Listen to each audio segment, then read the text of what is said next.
অদিতির স্কুলের পড়াশোনা শেষ হয়ে গেছে, তাই সে কলেজ ভর্তি হওয়ার জন্য যাচ্ছিল। কলেজের প্রথম দিনে দেরি না হওয়ার জন্য অদিতি তাড়াহুড়ো করে হাঁটছিল। হঠাৎ তার ধাক্কা লাগে কলেজের সবচেয়ে জনপ্রিয় ছেলে প্রিয়াংশুর সাথে। আরে আরে, ও হ্যালো মিস, দেখেও চলতে পারো না? আমি দুঃখিত। প্রিয়াংশু অদিতির সাদাসিধে মুখ ও সুন্দর কণ্ঠ শুনে মুগ্ধ হয়ে পড়ে। কিছুদিনেই অদিতি এবং প্রিয়াংশুর বন্ধুত্ব শুরু হয় এবং দুজনেই একে অপরকে মনে মনে পছন্দ করতে শুরু করে। কিছুদিন পর অদিতির জন্মদিন আসে, তাই প্রিয়াংশু তার জন্য একটা সারপ্রাইজ পার্টি প্ল্যান করে। কোথাও না কোথাও পুরো কলেজ তাদের মধ্যে বাড়তে থাকা ভালোবাসার অনুভূতিটা বুঝতে পারে। কিন্তু প্রিয়াংশুর বেস্ট ফ্রেন্ড অনিকেত এই বিষয়টি পছন্দ করে না, কারণ কেউ বুঝতে পারে না। তবে অনিকেত সবসময় চেষ্টা করে অদিতি যেন প্রিয়াংশুর থেকে দূরে থাকে। একদিন অনিকেত অদিতিকে ক্লাসে যাওয়ার সময় থামিয়ে দেয়। অদিতি, আমি তোমার সাথে কিছু কথা বলতে চাই। বলো অনিকেত। দেখো, আমার কথা ভুলভাবে নেবে না, কিন্তু আমি তোমাকে খুব ভালো বন্ধু মনে করি এবং আমি তোমাকে জানাতে চাই যে প্রিয়াংশু তোমার জন্য সঠিক ছেলে নয়। অদিতি, সে যেরকম দেখায় আসলে সে তেমন নয়। আমি তার বন্ধু, তাই তাকে তোমার চেয়ে ভালো জানি, তাই জন্যই বলছি অদিতি। চুপ করো অনিকেত, আমি তোমাকে ভালো মনে করতাম, কিন্তু তুমি তোমার বন্ধুর পেছনে তার খারাপ কথা বলছো। আমি তোমাকে ঘৃণা করি, আজ থেকে আমার সাথে কখনো কথা বলবে না। দেখো অদিতি, তুমি কিন্তু ভুল ছেলের উপরে বিশ্বাস রাখছো। আচ্ছা, প্লিজ এখান থেকে চলে যাও। অদিতি চলে যায় এবং প্রিয়াংশুকে সব জানিয়ে দেয়, কিন্তু প্রিয়াংশু কিছুই বলে না। অদিতি মনে মনে ভাবতে থাকে, প্রিয়াংশু কত ভালো, এত কিছু শুনেও কিছু বলেনি। প্রিয়াংশু অদিতিকে তার জন্মদিনের জন্য একটি হাভেলিতে নিয়ে যায়, যেখানে শুধু দুজনেই ছিল। এই হাভেলিটা কত বড় প্রিয়াংশু, কিন্তু এখানে কেউ নেই, এটা কেন? কারণ আমি চাইছিলাম আমরা দুজন একসাথে কিছু সময় কাটাই।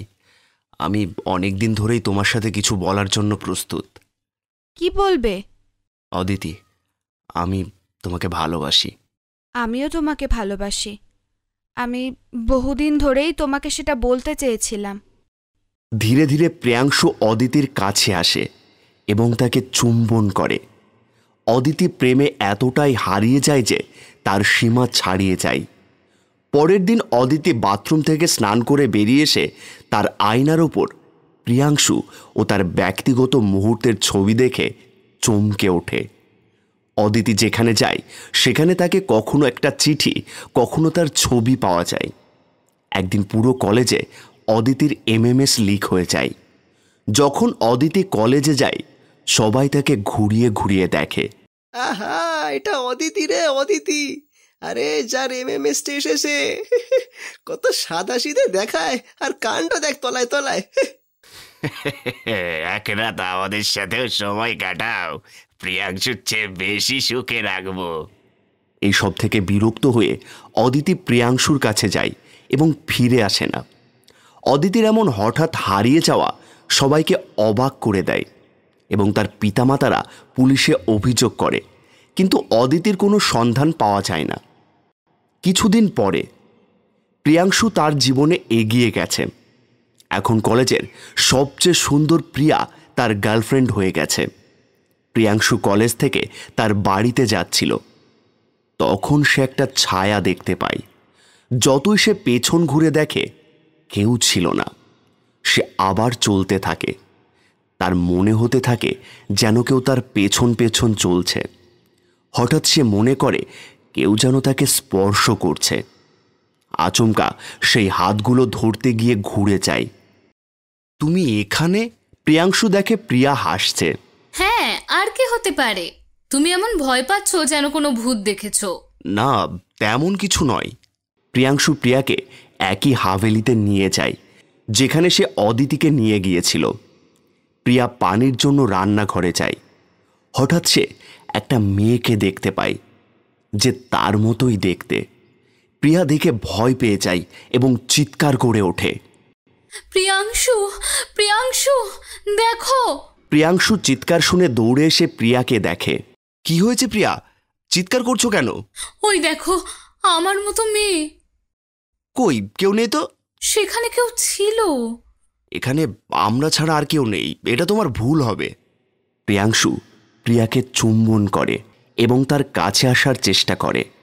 হঠাৎ প্রিয়া ওপরের দিকে দেখে একটা মেয়ে দেওয়ালে উল্টোভাবে ঝুলছে।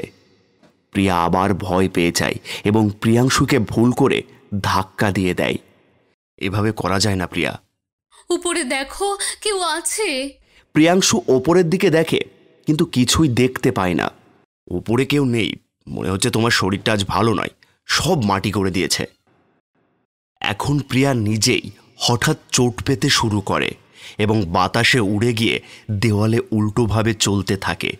প্রিয়া তার চোখ দিয়ে একটা চাকুর দিকে ইঙ্গিত করে এবং চাকু দিয়ে নিজের ক্ষতি করে। প্রিয়াংশু এসব দেখে কিছুই বুঝতে পারে না। কিছুক্ষণ পর প্রিয়া মাটিতে খুব দ্রুত পড়তে থাকে। প্রিয়াংশু তাকে নিয়ে সেখান থেকে পালাতে শুরু করে।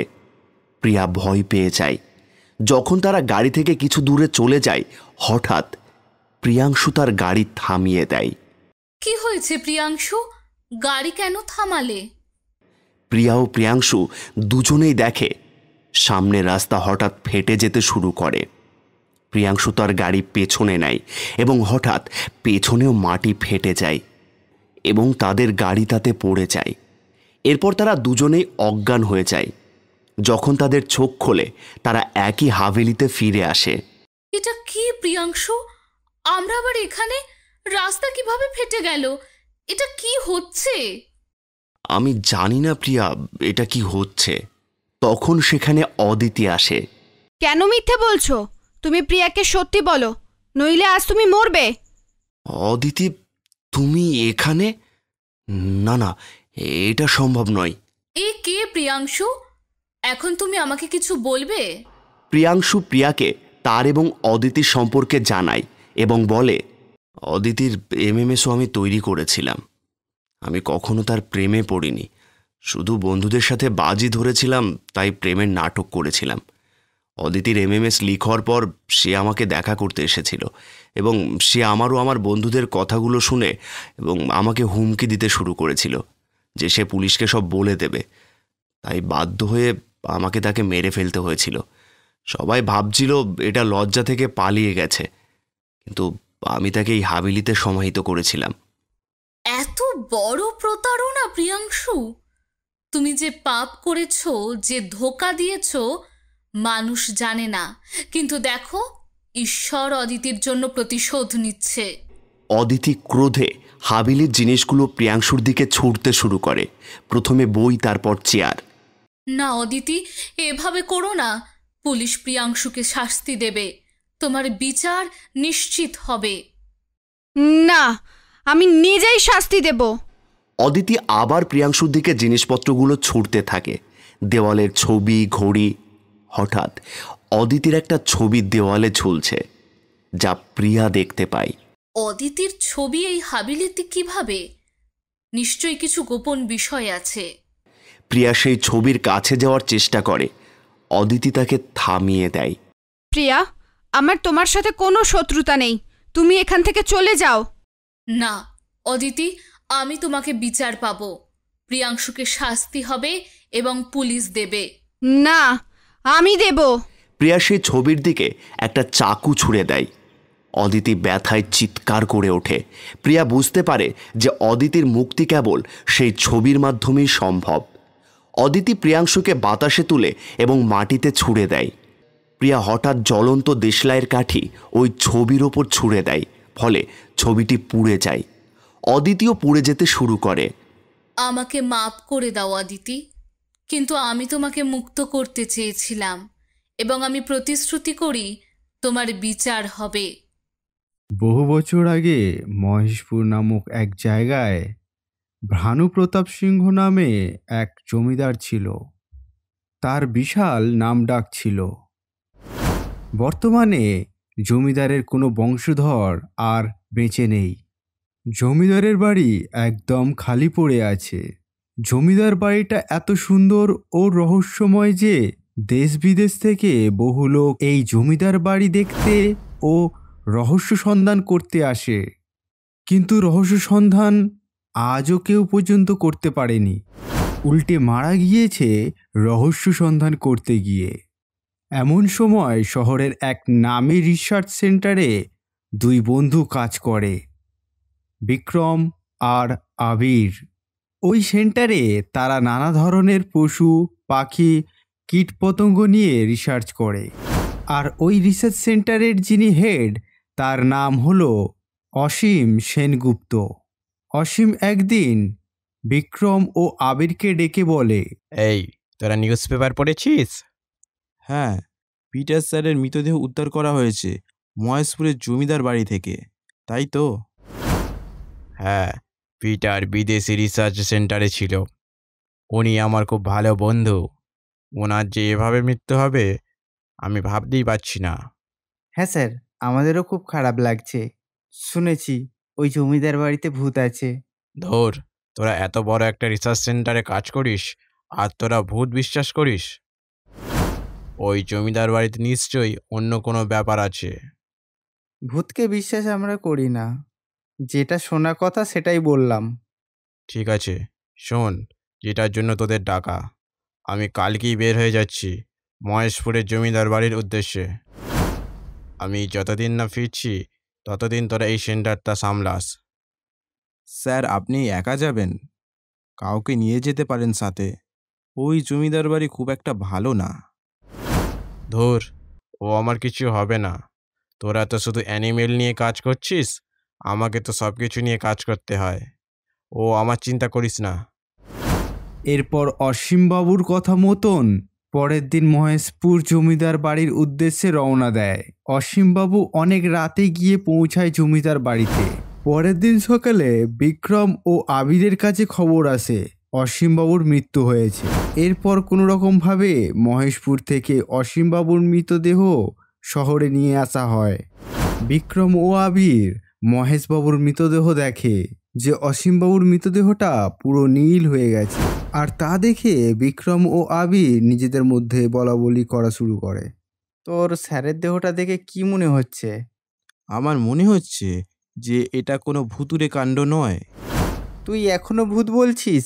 দেখ, স্যারের শরীরটা কেমন নীল হয়ে গেছে। দেখে তো পরিষ্কার বোঝা যাচ্ছে যে সারা শরীরে বিষ ছড়িয়ে গেছে। হ্যাঁ, একদম ঠিক বলেছিস। তার মানে আজ পর্যন্ত সবাই বিষের কারণেই মারা গেছে। হ্যাঁ, আর এটা প্রমাণ করার জন্য আমাদের ওই জমিদার বাড়িতে যেতে হবে। কিন্তু এত কিন্তু কিন্তু করিস না তো। এটা আমাদের আটকাতেই হবে, না হলে এভাবে বহু লোক মারা যাবে। এরপর বিক্রম ও আবির দুজনে পরের দিন ভোরবেলায় মহেশপুরের উদ্দেশ্যে বেরিয়ে পড়ে। তাদের পৌঁছাতে পৌঁছাতে প্রায় সন্ধ্যা হয়ে যায়। জমিদার বাড়ি পৌঁছে গিয়ে দেখে একটা বিশাল বড় বাড়ি, আর তার চারপাশে সারি সারি গাছ দিয়ে সাজানো। সামনে একটা বড় কালো গেট, তাতে বিক্রম ও আবির ঢুকে পড়ল। এরপর বাড়ির সামনে এসে দেখলো জমিদার বাড়ির ঠিক ঢোকার গেটটা ভিতর থেকে বন্ধ করা। মনে হয় কেউ আছে ভিতরে। দেখ, গেটটা ভিতরের দিকে বন্ধ করা। এরপর আবির কয়েকবার ধাক্কা দিয়ে দরজাটা খোলার চেষ্টা করে। তারপরেও দরজাটা খুলল না দেখে তখন বলল, হ্যাঁ রে, দরজাটা বন্ধ ভেতর দিক থেকে। ঠোকা মার না দরজায়। এরপর বিক্রম 2-3 বার দরজায় ঠোকা মারে। ঠোকা মারার কিছুক্ষণ পর একটি লোক দরজা খোলে। লোকটিকে দেখে বিক্রম বলে, আপনি? সাহেবজি, আমি রাম সিং আছি। আমি এই জমিদার বাড়ির দেখাশোনা করি। ও আচ্ছা। আপনারা বুঝি শহর থেকে আসছেন? এই জমিদার বাড়ির গুপ্তধনের সন্ধানে। আপনি কি করে জানলেন? আরে আরে, বলবেন না সাহেবজি। কত লোক এলো আর কত লোক মরল এখানে। দেখেন না, কালকেই একটা ভদ্রলোকের মৃত্যু হয়েছে। উনিও শহর থেকে এসেছিলেন। আরে, উনি তো... আবির যেই অসীমবাবুর কথা বলতে যাবেন অমনি বিক্রম আবিরের হাতটা টিপে ধরল। আর আবির আর কোনো কথা না বলে চুপ করে যায়। আবিরের চুপ করে যাওয়ায় রাম সিং আবিরকে বলে, সাবজি আপনি চুপ করে গেলেন যে, কি বলছিলেন আপনি? ও কিছু না, ও বলছিল যে যিনি কাল মারা গিয়েছেন ওনার কথা আমরা পেপারে দেখেছি। ও আচ্ছা আচ্ছা, আপনারা ভেতরে আসেন। এরপর বিক্রম ও আবির দুজনেই জমিদার বাড়ির ভিতরে ঢোকে। আর ঢোকে দেখে তারা দুজনেই খুব অবাক হয়ে যায়। কি অপূর্ব দেখতে জমিদার বাড়িটা, চারিদিকে অ্যান্টিক জিনিসে ভর্তি। বিক্রম ও আবির যখন চারিদিকটা অবাক হয়ে দেখছিল, তখন রাম সিং তাদের দুজনকে উপরের কোণের ঘরের দিকে দেখিয়ে বলে, বাবু আপনারা ওই ওপারের কোণের ঘরে চলে যান, ওখানে আপনাদের হাত মুখ ধুয়ে নেন, আমি আপনাদের জন্য খাবারের ব্যবস্থা করছি। এরপর বিক্রম ও আবির দুজনে রাম সিং এর দেখানো ঘরের দিকে যায় এবং ঘরে গিয়ে রাম সিং বিক্রমকে বলে, যখন আমি রাম সিংকে অসীম স্যারের বিষয়ে বলতে যাচ্ছিলাম, তুই আমাকে হাতটা টিপে আমাকে চুপ করিয়ে দিলি কেন রে? দেখ, আমরা যে কারণে এখানে এসেছি সেটা যতক্ষণ না প্রমাণ হচ্ছে ততক্ষণ আমাদের কাউকে কিছু বলা উচিত হবে না, এবং আমাদের পরিচয় পর্যন্ত আমরা দিতে পারবো না। এমনিতে তোর রাম সিং লোকটাকে কেমন লাগলো? এরপর আবির যেই ওর কথাটা শেষ করলো, অমনি রাম সিং ওরা যেই ঘরটাতে ছিল ওই ঘরের দরজার সামনে এসে বলে, বাবু আসতে পারি? আসুন। রাম সিং হাতে করে একটি ট্রেতে আবির ও বিক্রমের জন্য কিছু খাবার সাজিয়ে নিয়ে ঘরের ভিতরে ঢুকলো। এই নিন বাবু, আপনারা এই খাবারটা খেয়ে শুয়ে পড়ুন, এখানে সবাই তাড়াতাড়ি শুয়ে পড়ে। ঠিক আছে, রেখে দিন, আমরা খেয়ে নেব। এরপর রাম সিং খাবারটা সামনে রাখা একটি টেবিলে রেখে যেই চলে যাবে, অমনি রাম সিং আস্তে আস্তে একটি কথা আবির ও বিক্রমকে বলল, বাবু আপনারা ভুলেও রাতে ওই গুপ্তধনে খোঁজে যাবেন না। ওই গুপ্তধন যে ঘরটায় আছে ওখানে ভূত আছে। শুনেছেন তো, ওই গুপ্তধন যে খুঁজতে গেছে তারই মৃত্যু হয়েছে। এরপর রাম সিং তার কথা শেষ করে ওখান থেকে চলে যায়। বিক্রম কি একটা চিন্তা করছিল, তখন আবির খাবারটা খেতে যাবে। যাক বাবা, খেয়ে নিই, বড্ড খিদে পেয়েছে। দাঁড়া, খবরদার খাবি না খাবারটা।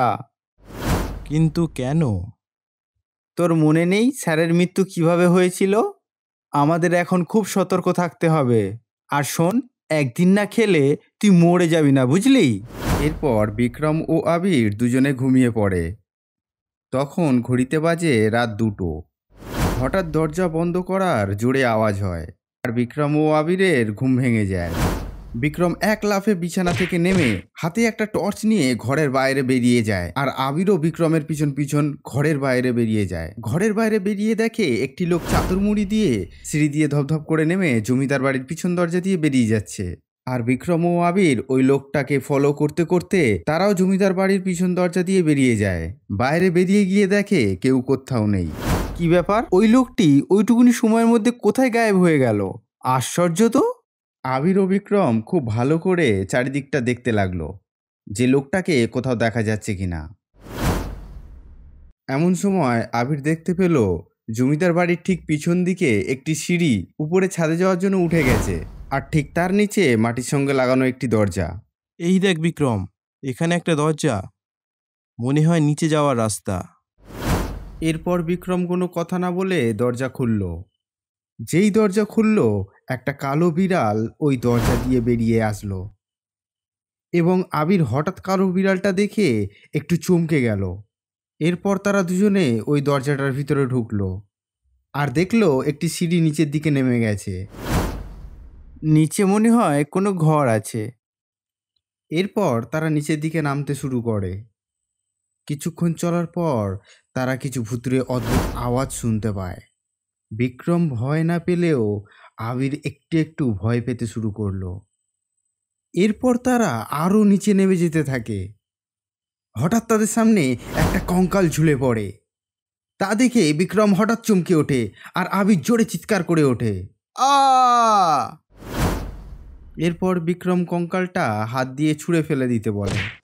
আরে ভয় পাস না, ওটা কোনো ভূত না, ওটা মানুষের কঙ্কাল। এরপর তারা নিচের দিকে এগিয়ে গেল আর শেষ পর্যন্ত ওই ঘরে ঢুকে দেখলো ওই ঘরে একটা বড় সিন্দুক রাখা। তার মানে এখানেই গুপ্তধনু রয়েছে।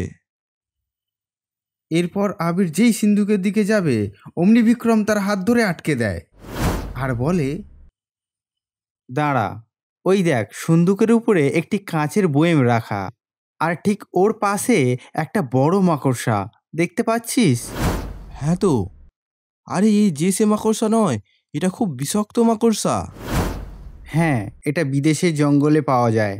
এরপর বিক্রম ও আবির ওই মাকড়সাকে কাঁচের বয়ামে কোনো রকমভাবে ধরে ওই ঘরটা থেকে বেরিয়ে আসে।